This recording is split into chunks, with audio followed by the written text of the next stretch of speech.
দিনগুলো, রমজানের এই সময়গুলো আমরা যেভাবে কাটিয়েছি,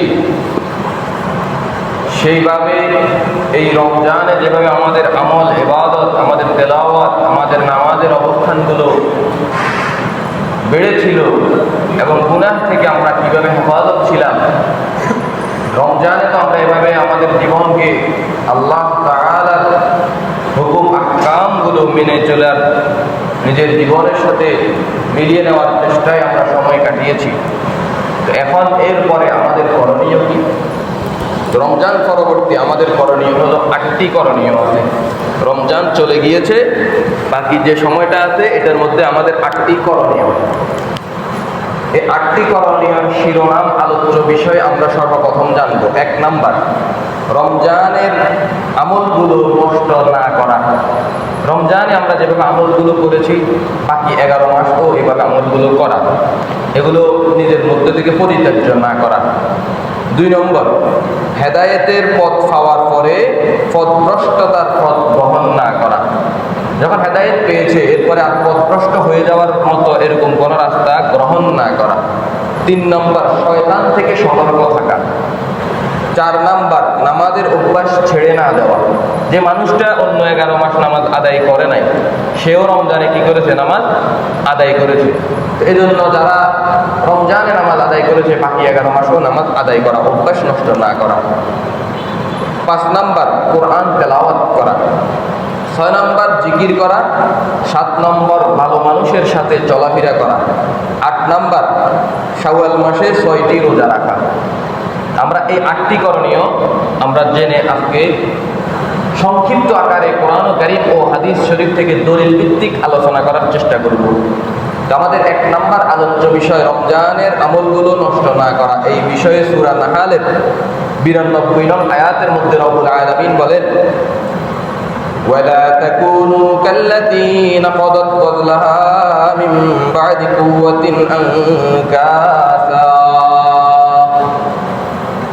রব্বুল আলামিন বলেন, তোমরা সেই মহিলার মতো হইও না যে তার কষ্ট সহকারে সুতাগুলো ফাটিয়ে সুতা তৈরি করেছে, তারপরে সেই সুতাগুলোকে ছেড়ে ছেড়ে নষ্ট করে দিয়েছে। এটা তোমাদের জন্য একটি উদাহরণস্বরূপ। আল্লাহ পাক রব্বুল আলামিন কেমন জানি বান্দাদেরকে বোঝানোর জন্য বলছে, ও আমার বান্দারা, এমন এক মহিলা যে নাকি তার সুতা তৈরি করার জন্য সুতাগুলোকে ফাঁকিয়ে ফাঁকিয়ে সুতা তৈরি করেছে। এত কষ্টসাধ্য নিয়ে সুতা ফাঁকানোর পরে ওই সুতাটাকে ছিঁড়ে আবার নষ্ট করে দিয়েছে। ও আমার বান্দারা, তোমরা তো তোমাদের যে সময়গুলো ছিল ইবাদত ছিল না, তোমাদের জিন্দেগির সাথে ইবাদত ছিল না, পরিপূর্ণ নামাজ আদায় করো নাই, কিন্তু রমজান মাস পেয়েছ। রমজান মাসের উসিলা সওয়াবের বার্ধক্যের কারণে সওয়াব বেশি হবে এই আশা করে রমজানে তুমি তোমার ইবাদতগুলো বেশি বেশি করেছ। এই অভ্যাস রমজানে তোমার যেহেতু হয়েছে, বাকি 11 মাসে তুমি তোমার অভ্যাসটাকে নষ্ট করে ইবাদত ছেড়ে দিও না। তাহলে এই আয়াতে রব্বুল আলামিন আমাদের জন্য উদাহরণ দেখাইছে যে সেই মহিলার মতো হইও না যে কষ্ট সহকারে সুতা পাকিয়ে সুতা তৈরি করেছে, আবার সে তার সুতাকে নষ্ট করে দিয়েছে। অনুরূপ রব্বুল আলামিন সূরা মুহাম্মদের 33 নং আয়াতের মধ্যেও আবার বলতেছেন, ইয়া আইয়ুহাল্লাযীনা আমানু আতিউল্লাহ ওয়া আতিউর রাসূল ওয়া লা তুবতিলু আমালাকুম। ও আমার ইমানদার বান্দারা, হে ইমানদারগণ, তোমরা আল্লাহর অনুগত করো এবং রাসূলের অনুগত করো এবং তোমরা তোমাদের আমলগুলোকে নষ্ট করে দিও না। তাহলে আমরা এই আয়াতের অর্থের মধ্যেও জানতে পারি রব্বুল আলামিন বলেন তোমরা আল্লাহর অনুগত করো, অর্থাৎ রাসূলের অনুগত করো এবং রাসূলের অনুগত করো। এরপরে রব্বুল আলামিন বলেন তোমরা তোমাদের ইবাদতগুলোকে, তোমরা তোমাদের আমলগুলোকে নষ্ট করে দিও না। এজন্য প্রিয় ভাইরা আমার, রমজানে আমরা যে সময়গুলো ইবাদতে কাটিয়েছি, রমজানে নিজের জীবনের যে সময়গুলো ইবাদতে কাটিয়েছি, যদিও রমজানে বেশি ইবাদত করেছি, বাকি 11 মাসে বেশি করা সম্ভব না হলেও অল্প অল্প করে এই অভ্যাস যেন নষ্ট না হয়, সেই অভ্যাস ধরে রাখা। এজন্য প্রিয় ভাইরা আমার, 1 নাম্বার রমজানের আমলগুলো যেন নষ্ট না হয়, এদিকে খেয়াল রাখা। 2 2 নম্বর হেদায়েতের পথ পাওয়ার পরে পথভ্রষ্টতার পথ গ্রহণ না করা। এই বিষয়ে রব্বুল আলামিন সূরা আরাফের 175 নং আয়াতের মধ্যে বলেন, ওয়াতলু আলাইহিম নাবা'আল্লাযী আতাইনাহু আয়াতিনা ফানসালাখা মিনহা ফাআতবা'াহু আশ-শাইতানু ফাকানা মিনাল গাওয়িন। হে রাসূল, আপনি তাদেরকে পূর্ববর্তী ওই সকল মানুষদের কথা জানিয়ে দিন যাদের কাছে আমি আমার আয়াতগুলোকে, আমি আমার নিদর্শনগুলোকে, আমি আমার আইনগুলোকে পেশ করেছি, তারা সেইগুলোকে ছেড়ে দিয়েছে। সেইগুলো ছেড়ে দিয়ে তারা শয়তানের অনুসরণ করেছে। অতঃপর শয়তানের রাস্তা ধরে শয়তান তাদের পিছনে লাগার পরে তারা পথভ্রষ্টতার পথ বেছে নিয়েছে। এই আয়াতের পরে আরেকটি আয়াত আসছে। এই আয়াতগুলোর মধ্যে রব্বুল আলামিন হযরতে মূসা আলাইহিস সালাতু ওয়াস সালাম এর জাতির একটি ঘটনা উঠিয়ে ধরেছেন। বনি ইসরাইলের মধ্যে এমন একটি আবেদ ব্যক্তি ছিল, যে আবেদ ব্যক্তি ইসমে আযম সম্পর্কে জানতো। সে আল্লাহ পাক রব্বুল আলামিনের কাছে যেই দোয়াই করতো না কেন, রব্বুল আলামিন তার দোয়াকে কবুল করে নিতেন। অর্থাৎ আমাদের এই যুগে আলেম রয়েছে, আলেম ওই যুগে যে মানুষগুলো আল্লাহ পাক রব্বুল আলামিনের প্রিয় বান্দা হতো, ওই মানুষগুলো ছিল আবেদ। এই আবেদ মানুষ যে নাকি ইসমে আযম জানতো, সে যদি হাত দিয়ে আল্লাহর কাছে দোয়া করতো তাহলে আল্লাহ পাক রব্বুল আলামিন তার দোয়াকে কবুল করে নিতেন। তো বনি ইসরাইলের কিছু দুষ্কৃতী লোক ছিল। ওই লোকগুলো আবেদের কাছে আসলো এবং আবেদকে বলল, ও আবেদ, আপনি স্বয়ং মূসা আলাইহিস সালাতু ওয়াস সালামের জন্য বদদোয়া করেন। কথাগুলো মনোযোগ সহকারে শোনেন ভাইয়েরা আমার। হযরত মূসা আলাইহিস সালাতু ওয়াস সালাম যিনি আল্লাহর পয়গম্বর, ওই আবেদকে কিছু দুষ্কৃতী লোক, বনি ইসরাইলের কিছু খারাপ লোক আসলো এবং বলল, ও আবেদ, আপনাকে আমরা অনেক ধন সম্পদ দিব। ধন সম্পদের লোভ লালসা দেখাতে লাগলো এবং বলল, আপনি এই মূসার জন্য বদদোয়া করেন যেন মূসা ধ্বংস হয়ে যায়। আল্লাহর প্রিয় বান্দা আল্লাহর পয়গম্বরের বিরুদ্ধে দোয়া করার জন্য আবেদ ব্যক্তি তো ভালো করেই জানে যে আমি যদি পয়গম্বরের বিরুদ্ধে বদদোয়া করি তাহলে আমার অবস্থা তো ভালো থাকবে না। এজন্য আবেদ কোনোভাবেই রাজি হলো না। এরপরে ওই দুষ্কৃতী লোকগুলো আবেদকে যখন রাজি করতে পারলো না, তার ঘরের দিকে ছুটলো, তার ঘরে গিয়ে তার বিবি সাহেবের কাছে হাদিয়া নিয়ে গেল। তার বিবি সাহেবকে অনেক ধন সম্পত্তির লোভ দেখালো। তার বিবি সাহেবকে যখন ধন সম্পত্তি, টাকা পয়সা, স্বর্ণ গয়না অলংকারের লোভ দেখালো, তুমি যদি তোমার স্বামীকে দিয়ে মূসার জন্য বদদোয়া করাতে পারো তাহলে তোমার জন্য এই ধন সম্পদ, স্বর্ণ অলংকারের ব্যবস্থা রয়েছে। তো স্ত্রীকে যখন দুষ্কৃতী লোকগুলো, বনি ইসরাইলের খারাপ লোকগুলো যখন আবেদের স্ত্রীকে বোঝালো, তখন আবেদের স্ত্রী রাজি হলো যে আমি আমার স্বামী আবেদকে দিয়েই আমি মূসার জন্য বদদোয়া করাবো।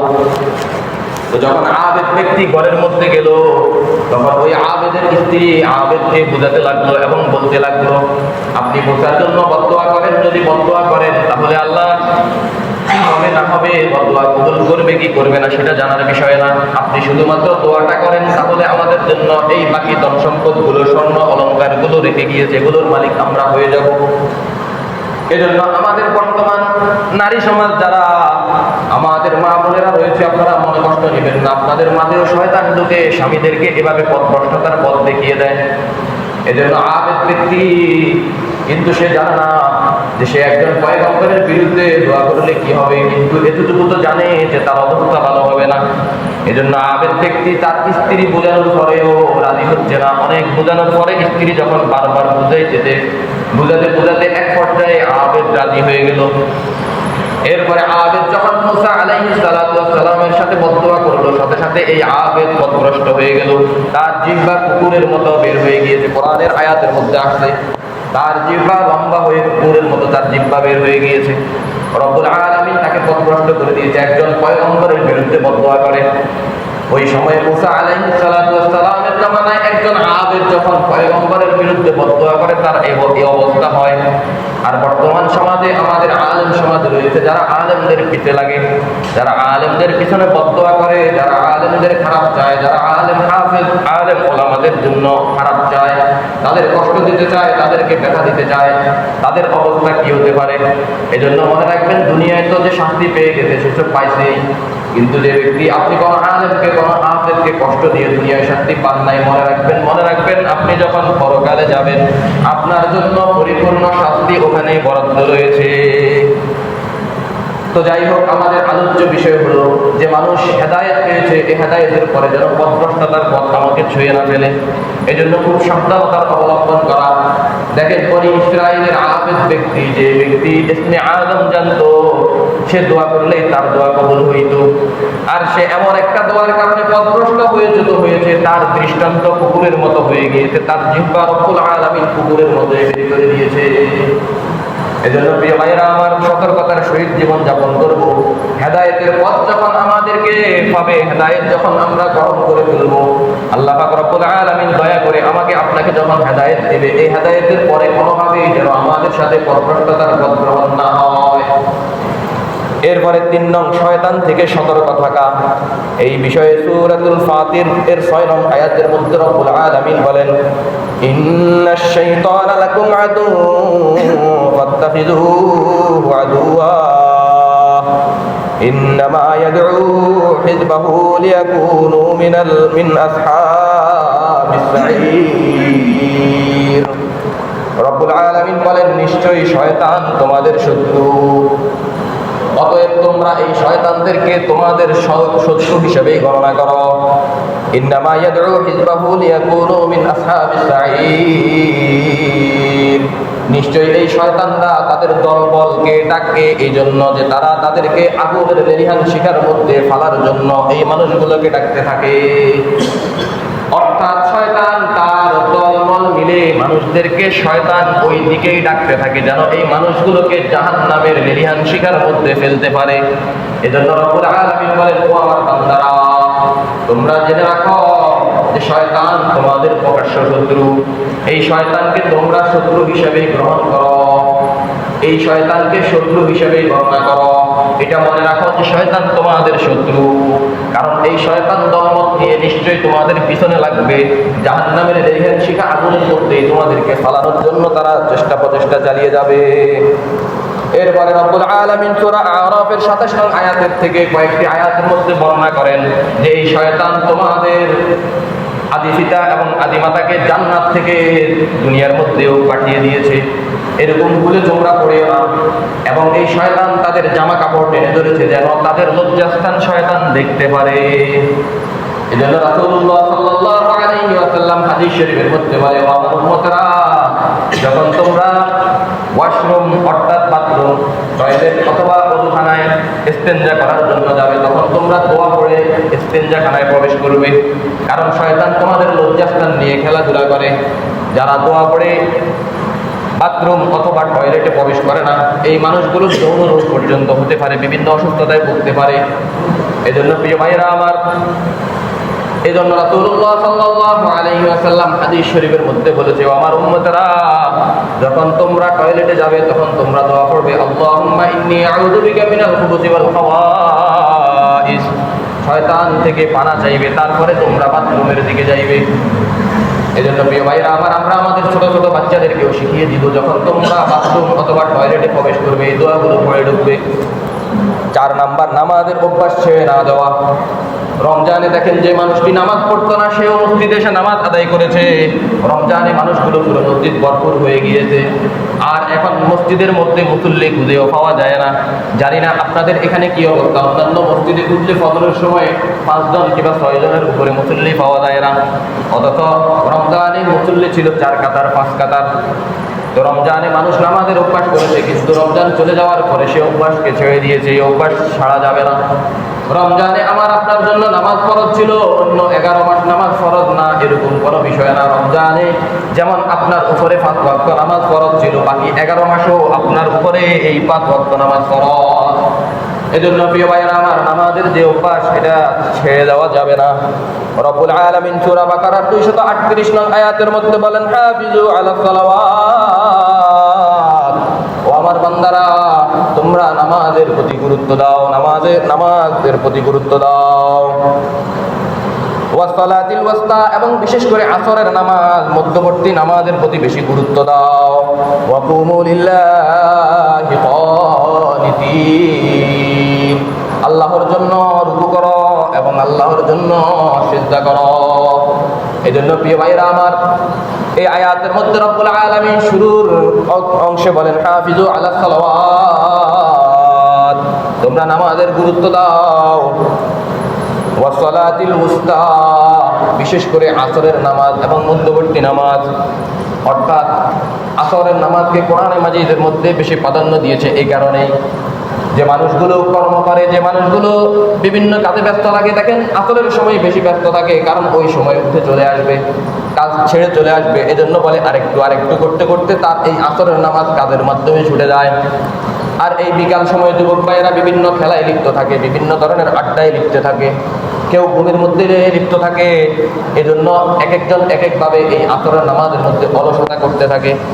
এজন্য প্রিয় ভাইয়েরা আমার, এই আসরের নামাজকে গুরুত্ব দিতে গিয়ে হাদিসের মধ্যেও এর অনেকভাবে হাদিস আসছে, এবং এই আয়াতের মধ্যেও স্বয়ং রব্বুল আলামিন বান্দাদেরকে তাকিদ করে বোঝাতে যে তোমরা বিশেষ করে এই আসরের নামাজের গুরুত্ব দাও।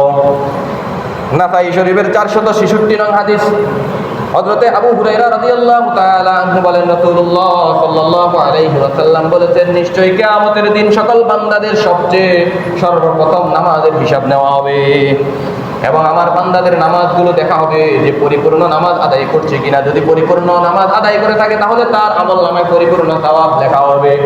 আর আমার কোন বান্দার আমল নামাজের মধ্যে যদি পরিপূর্ণ না পায়, কোনো কমতি পায়, তাহলে রব্বুল আলামিন ফেরেশতাদেরকে নির্দেশ দিবেন, ও আমার ফেরেশতারা, আমার বান্দার নফল ইবাদতগুলো তালাশ করো, আমার বান্দার যদি কোনো নফল ইবাদত পাও তাহলে সেই নফলকে ফরজ দ্বারা পরিপূর্ণ করে দাও। এই হাদিসের মধ্যে এটাই বোঝা যায় যে বান্দাকে রব্বুল আলামিন বাঁচানোর জন্য বান্দার নফল ইবাদত তালাশ করবে, নফল ইবাদত। অনেক ভাইরা প্রশ্ন করে, আমি সুন্নত না পড়লে কোনো সমস্যা হবে কিনা, আমি নফল না পড়লে কোনো সমস্যা হবে কিনা। এই হাদিস থেকে বুঝেন, এই হাদিস থেকে বুঝেন না। তাই শরীফের 466 নং হাদিস 466, এই হাদিসের মধ্যে হযরতে আবু হুরায়রা রাদিয়াল্লাহু তাআলা আনহুর বর্ণনা যে বান্দার নামাজ যদি রব্বুল আলামিন পরিপূর্ণ পায় তাহলে তার আমল নামায় পরিপূর্ণ লিখে দিবে, কিন্তু কোন নামাজের মধ্যে যখন আল্লাহ পাক রব্বুল আলামিন কমতি পাবে তখন ফেরেশতাদেরকে নির্দেশ দিবে, ও আমার ফেরেশতারা, আমার বান্দার আমলের মধ্যে তালাশ করে দেখো কোনো নফল নামাজ আছে কিনা। যদি কোনো নফল নামাজ থাকে তাহলে এই নফল নামাজকে ফরজ দ্বারা পরিপূর্ণ করে দাও। এজন্য নফল ইবাদত আমরা করব, ছেড়ে দিব না। এরপরে বুখারী শরীফের 6396 নং হাদিসের মধ্যে আসছে, হযরতে আলী ইবনে আবি তালিব রাদিয়াল্লাহু তাআলা আনহুর বর্ণনা, তিনি বলেন, খন্দকের যুদ্ধে, আমরা যখন খন্দকের যুদ্ধে ছিলাম তখন একসময় আসরের সময় হয়ে গিয়েছে, আমরা নামাজ আদায় করতে পারতেছি না, শত্রুর তাগিদের কারণে আমরা নামাজ আদায় করতে পারতেছি না। তখন রাসূলুল্লাহ সাল্লাল্লাহু আলাইহি ওয়াসাল্লাম বলেন, হায় হায়, অভিশপ্ত ওই মানুষগুলো যাদের কারণে আমরা আসরের সালাত আদায় করতে পারতেছি না, তাদের ঘরগুলো, তাদের কবরগুলো আগুনের লেলিহান শিখা দ্বারা রব্বুল আলামিন অভিশপ্ত করে দিক, তাদের ঘরগুলো জাহান্নামের আগুন দ্বারা পরিপূর্ণ হয়ে যাক। এরপরে হযরত আলী ইবনে আবি তালিব রাদিয়াল্লাহু তাআলা আনহু বলেন, এভাবে বলতে বলতে আসরের ওয়াক্ত অতিবাহিত হয়ে গিয়েছে, সূর্য ডুবে গিয়েছে, সূর্য অস্ত হয়ে গিয়েছে, তারপরে আমরা আসরের নামাজ আদায় করে ফেলেছি। এখানে একটা মাসআলা আমরা জেনে রাখি, কোনো মানুষ যদি আসরের নামাজ পড়তে দেরি হতে হতে সূর্য অস্ত চলে যায়, অস্ত যাওয়ার পরেও আমরা এই আসরের সালাতকে ওই দিনেই আমরা কাজা করে নেব। অর্থাৎ আসরের নামাজ পড়ার জন্য আপনার কোনো কাজে যদি বেশ কম হয়ে যায়, কোনো আপনার ব্যস্ততা চলে আসে, আসরের নামাজ, যেদিনের আসর নামাজ পড়তে পারেন নাই ওই দিন সূর্য অস্ত গেলেও আপনি আদায় করে নেবেন। ওইটা মাসালা, এটা মনে রাখবেন। সূর্য অস্ত হয়ে গেছে, আজকে আসর নামাজ পড়তে পারেন নাই, অস্ত যাওয়ার পরেই এই নামাজ আদায় করে নেবেন, আগামীকালকের জন্য রাখবেন না, এটা একটা মাসালা। আমরা আরেকটি হাদিস শুনি, বুখারী শরীফের 553 নং হাদিস, হযরতে আবি বকর আল গিফারি রাদিয়াল্লাহু তাআলা আনহুর বর্ণনা, তিনি বলেন, রাসূলুল্লাহ সাল্লাল্লাহু আলাইহি ওয়াসাল্লাম বলেন, মান তারাকা সালাতাল আসর ফাকাদ হাবিতা আমালুহু।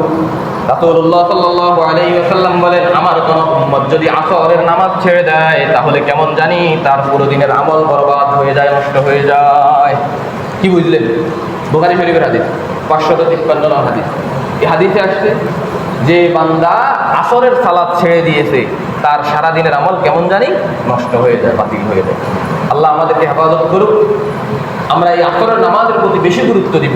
তো আসরের নামাজের গুরুত্ব দিতে অন্য নামাজ ছেড়ে দিব না, অন্য নামাজ পড়বই। আসরের প্রতি গুরুত্ব দিতে এই সময় আমরা বেশি খেলা করে থাকি না। যারা কোরআন ও হাদিস রিসার্চ করে তারা জানবে এই বিষয়গুলো। হাদিসের মধ্যে ফজর, যোহর, এশা এবং আসর এই 4 ওয়াক্তকে বেশি প্রাধান্য দিছে, কারণ এই ওয়াক্তগুলা মানুষ খেলা করবেই। আপনি দেখবেন অনাকাঙ্ক্ষিতভাবে মাগরিবের সময় মানুষ মুসল্লি অনাকাঙ্ক্ষিতভাবে বাড়তি হয়ে যায়, এটা অনিচ্ছাকৃত বাড়তি হয়ে যায়। সবসময় মাগরিবে মুসল্লি বাড়ে, কারণ সে তার সব কাজ ছেড়ে এই সময় আসতে পারে, কিন্তু অন্য ওয়াক্তে দেখা যায় না। এজন্য হাদিস এবং কোরআনে কারিমে এই নামাজগুলোর প্রতি বেশি প্রাধান্য দিচ্ছে। আমরা নামাজগুলো ছাড়বো না, এটা আমাদের উপরে ফরজ ইবাদত। আমি আরেকটা হাদিস বলে, যেহেতু আমাদের 8টি করণীয় থেকে আমরা আজকে 4টি করণীয় সম্পর্কে আলোচনা করতে পারবো, তো আমি আরেকটি হাদিস বলে আপনাদের সময়গুলো ছেড়ে দিব, যেহেতু আমাদের নামাজের সময় কাছাকাছি হয়ে গিয়েছে। তো আরেকটি হাদিস আপনাদেরকে শোনাই, নাসাই শরীফের 521 নং হাদিস। হযরতে আবি বসরা আল গিফারি রাদিয়াল্লাহু তাআলা আপনি বলেন, রাসূলুল্লাহ সাল্লাল্লাহু আলাইহি ওয়াসাল্লাম বলেছেন, আমার কোনো উম্মত যদি আসরের নামাজ পড়ে, তাহলে তার সওয়াবকে ডাবল দ্বিগুণ করে দেওয়া হয়। সুবহানাল্লাহ। এক ওয়াক্ত আসর পড়লেন, কয় ওয়াক্ত লিখবে? 2 ওয়াক্ত সওয়াব লিখে দেওয়া হয়। তাহলে আসরের নামাজ পড়বেন তো ইনশাআল্লাহ। আর আরেকটা করণীয়, যেহেতু শাওয়াল মাসের করণীয়, এজন্য এই মাসআলাটা বলে দিয়ে শেষ করছি। মুসলিম শরীফের 2648 নং হাদিস। عن أبي أيوب الأنصاري رضي الله تعالى عنه أنه حدثه أن رسول الله صلى الله عليه وسلم قال: من صام رمضان ثم أتبعه 6 من شوال كان كصيام الدهر। হযরতে আবু আইয়ুব আল আনসারী রাদিয়াল্লাহু তাআলা আনহু বলেন, রাসূলুল্লাহ সাল্লাল্লাহু আলাইহি ওয়াসাল্লাম বলেছেন, আমার কোন উম্মত যদি রমজানে রোজা রাখার পরে শাওয়াল মাসে 6টি রোজা রাখে, তাহলে তার পুরা বছর রোজা রাখার সওয়াব তার আমলনামায় লিখে দেওয়া হবে। তার পুরা বছর রোজা রাখার সওয়াব হয়ে যাবে।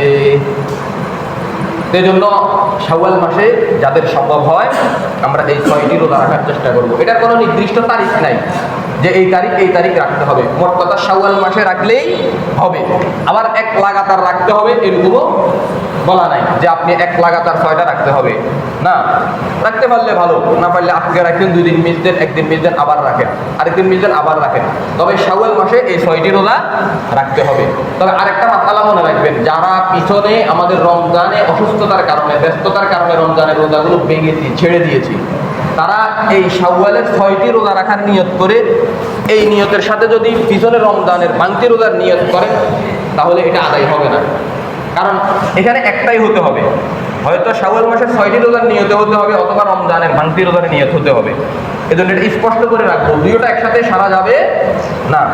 ভাঙতি রোজার নিয়ম ভাঙতিভাবে রাখবেন, আর শাওয়াল মাসের 6টি রোজার নিয়ম শাওয়াল মাসের 6টি রোজা হিসেবে রাখবেন। আমার কথা আপনারা এই কথাটা ক্লিয়ার বুঝছেন? আল্লাহ পাক আমাদের সকলকে, যাদের সম্ভব হয়, শাওয়াল মাসের রোজাগুলো রাখার তৌফিক দান করুন, এবং ছোটাখাটা কোরআনে কারীম ও হাদিস শরীফ থেকে দালিল ভিত্তিক যে আলোচনাগুলো করেছি, আমাকে এবং আপনাদের সকলকে এই কথাগুলোর উপরে আমল করার তৌফিক দান করুন। ওয়া আখির দাওয়ানা আলহামদুলিল্লাহি রাব্বিল আলামিন। যারা জান্নাত কাবলাতুল মাসুন্নাত আদায় করে নিন।